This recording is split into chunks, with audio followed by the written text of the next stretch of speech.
dikaitkan juga dengan tingkat konsumsi masyarakat yang juga secara data dari BPS ini terbilang cukup rendah. Apakah memang secara timing ataupun waktu akankah juga pemerintah mengkaji kembali juga untuk penerapannya, Bu Dina? Karena memang nantinya juga bisa saja berdampak pada BDB kita. Iya, karena secara rata-rata kalau ini efektif dijalankan, itu akan mengenai pekerja sektor formal yang pencatatannya baik dan pada skala upah minimum gitu ya, yang bekerja di upah minimum dan ke atas gitu. Ini yang wajib membayar tapera. Ya, jadi tidak merata kan kalau ini pekerja formal ya sekitar 40% kalau data BP. Mereka yang pencatatannya baik ya, mungkin tidak di 40%-nya, hanya 30 atau 25% dari jumlah pekerja Indonesia. Nah, tapi tetap saja ini mempengaruhi daya beli masyarakat eh, menengah ke atas gitu ya. Yang terutama akan teriak kelas menengah. Karena buruh ini kalaupun dia dapat 5 juta, apakah dia masyarakat penghasilan rendah atau tidak ya dalam definisi tapera. Nah, dengan demikian dampaknya tentu akan membahayakan dari sisi konsumsi. Ya, jadi kita bisa lihat dalam situasi yang sulit akan menurunkan konsumsi masyarakat ya, terutama yang menengah ini. Kalau yang di atas kan dia punya penghasilan lain-lain, gitu kelompok penghasilan tinggi ya. Nah ini yang dikhawatirkan ya. Jadi daya beli masyarakat akan tergerus dan dari perusahaan teriak adalah ini beban tambahan bagi jumlah yang sudah ada saat ini sekitar 18,24 sampai 19,74% ya, potongan wajib bagi pekerja gitu. Dan ini kita harus lihat hati-hati pekerja mana yang terkena. Karena swasta itu pencatatannya ya itulah gaji begitu ya. Beda sekali dengan pencatatan pegawai negeri di mana penghasilan bisa jauh lebih besar dari gajinya gitu ya. Karena di pegawai negeri itu pencatatannya gajinya yang kecil, porsi itunya besar. Nah, ini penting sekali karena kita akan perlu mempertegas dari BP Tapera itu sebetulnya siapa sih yang dibiayai perumahan ini yang pendapatannya berapa begitu ya, yang dianggap masyarakat berpenghasilan rendah. Karena kalaupun dia yang dipotong di tapera itu kan uang yang gaji upah minimum dia sudah bukan secara definisi kalau orang pendapatannya upah minimum katakan DKI Jakarta itu secara definisi dia sudah bukan orang miskin ya kalau dalam definisi umum miskin, tapi ini kan bukan miskin, istilahnya masyarakat berpenghasilan rendah ya. Jadi ini bisa konteksnya ya menengah bawah pun bisa saja di biaya tapera, tapi seperti apa prosesnya ini yang dipertanyakan kan sebetulnya manfaatnya buat siapa. Nah, kalau kita lihat peraturannya ya sebagian besar pekerja akan menyetor dana, hanya sebagian kecil sekali pekerja yang menikmati dari eh, tapera, yaitu bisa menikmati pembiayaan perumahan dari tapera. Jadi kalau itu pakai proporsi kemiskinan ya 30% kalau yang poor and yang poor itu yang menikmati 70% lah yang menyetor gitu ya. Itu kira-kira proksi yang saya coba pakai dari data kemiskinan. Tapi ini kan bukan orang miskin sebetulnya peserta tapera gitu. Jadi ini yang belum jelas akuntabilitas dari sisi pemanfaatan tapera kalau nanti ada pengambilan dana kan ini aturan baru yang memotong dana tapera yang swasta ini. Nah, kita bisa paham kenapa teriak karena yang 70% ini kan mempersoalkan itu gitu ya dari sisi pengusaha ya gimana ini kok ada potongan baru gitu ya karena toh BPJS Ketenagakerjaan sudah ada dan di situ sudah bisa manfaat layanan tambahan gitu ya. Jadi selama ini juga sudah membiayai perumahan bagi pekerja gitu ya. Jadi akan duplikasi kan sebetulnya ini kenapa kok para harus ngambil uang lagi untuk perumahan. Bagi pekerja kan sudah cukup perumahan yang dari BPJS Kerjaan ini. Sementara kalau Tapera ini ya badan khusus perumahan gitu ya harusnya ya kalau pakai pajak dan subsidi ini ya pemerintah lah cukup dengan dana pemerintah untuk membangun perumahan rakyat ya tidak lagi menciptakan pajak baru kan ini seolah-olah jadi pajak karena wajib istilahnya ya pajak bagi pekerja gitu ya. Baik. Ini yang sangat mengkhawatirkan.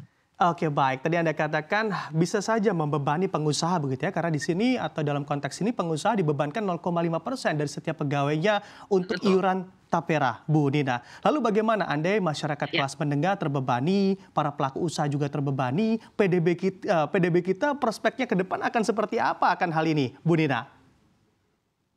Ya, jelas ini merupakan rem bagi pertumbuhan ekonomi gitu ya dari sisi konsumsi. Karena daya beli terkena semua ya, daya beli pekerja yang sebagai pengusaha kena 0,5%, bagi pekerjanya kena 2,5% gitu. Itu secara rata-rata gitu ya.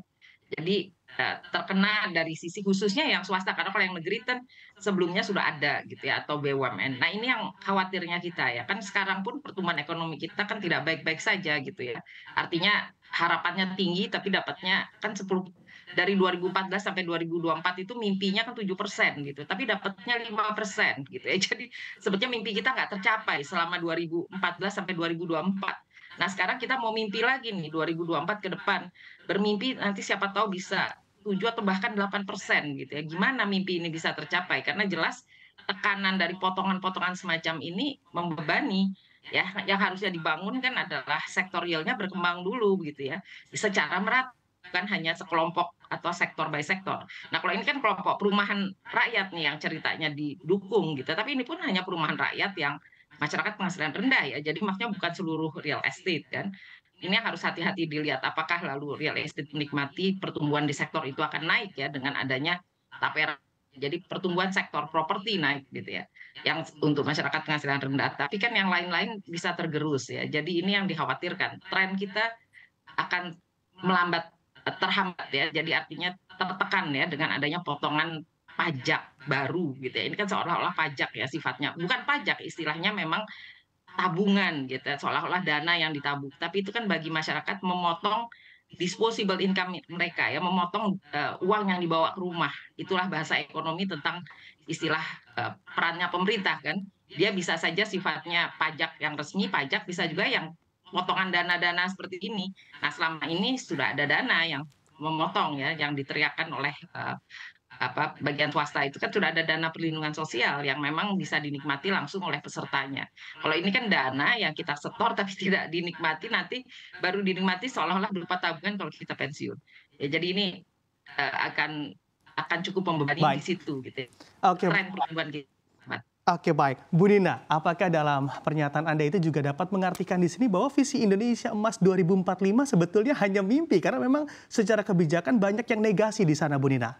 Ya, jadi ya ada mimpi tidak tercapai di masa lalu 10 tahun yang lalu. Kalau ada omongan lagi bahwa nanti bisa tumbuh gara-gara tapera ya hanya tersenyum dulu karena ini hanya satu sektor properti gitu yang akan menikmati kan. Kalaupun masyarakat penghasilan rendah ini merata seluruh sektor properti membangun rumah masyarakat berpenghasilan rendah. Tapi kan ada sektor yang tidak tumbuh gitu ya karena dipotong daya belinya.